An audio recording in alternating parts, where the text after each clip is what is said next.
Hello বন্ধুরা, আজ নিয়ে চলে এসেছি একটা দারুণ সুন্দর পরোটার রেসিপি, যেটা খেতে হবে ভীষণই নরম, দেখতেও কিন্তু খুবই সুন্দর। আর একটা পরোটা খেয়ে তো মন ভরবেই না, মনে হবে যেন সবকটা পরোটাই খেয়ে নিই, এতটাই নরম, এতটাই খেতে সুন্দর লাগে।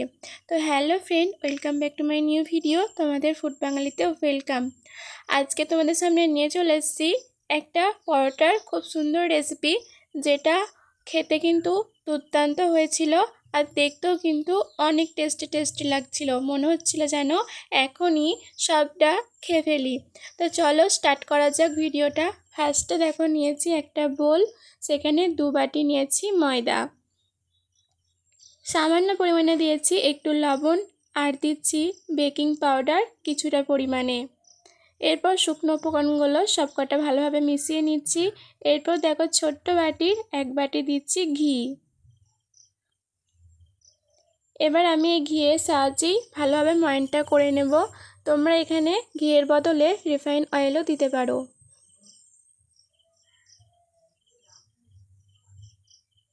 দেখো আমি ভালোভাবে কিন্তু ময়ানটা করে নিয়েছি।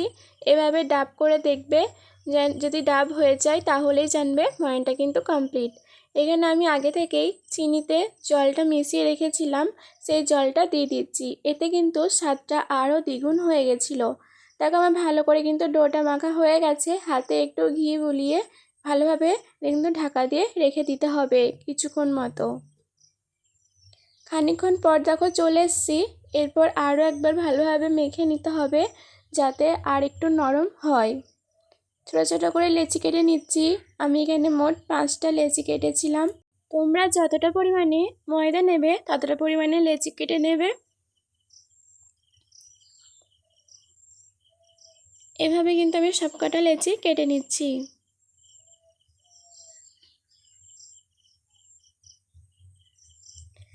এরপর দেখো ময়দার ওপর থেকে ছড়িয়ে দিয়ে একটা পরোটার মতন বেলে নিতে হবে গোল মতন করে।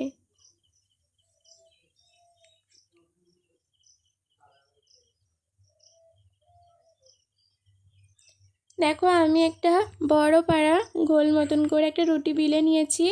এরপর ওপর থেকে ময়দা ছড়িয়ে আর একটু রিফাইন অয়েল ছড়িয়ে দিতে হবে।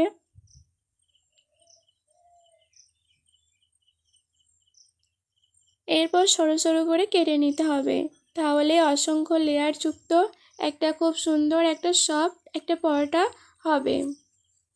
বাচ্চা থেকে বড় সবাই কিন্তু খুব পছন্দ করবে, আর এটা টিফিনেও সবাই কিন্তু খেতে খুব পছন্দ করবে। একটা খেলে তো মন ভরবেই না, মনে হবে যেন আরও কিছু কটা খাই। এভাবে লেয়ারগুলো কেটে কেটে এভাবে কিন্তু গুটিয়ে নিতে হবে।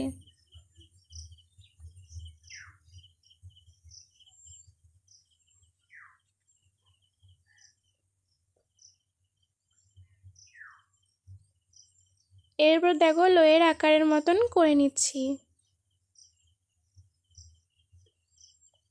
এরপর বেলে নিলেই কিন্তু রেডি হয়ে যাবে আমার একটা পরোটা।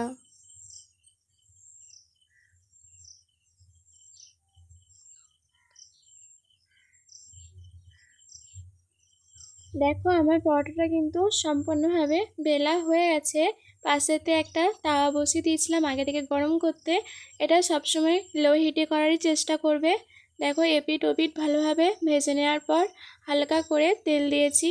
আর দেখো কত সুন্দর গুমো হয়ে ফুলছে। দেখো এত সফটই হবে, তোমরা ভাবতেই পারবে না যে এতটা সফট হয়েছে খেতে।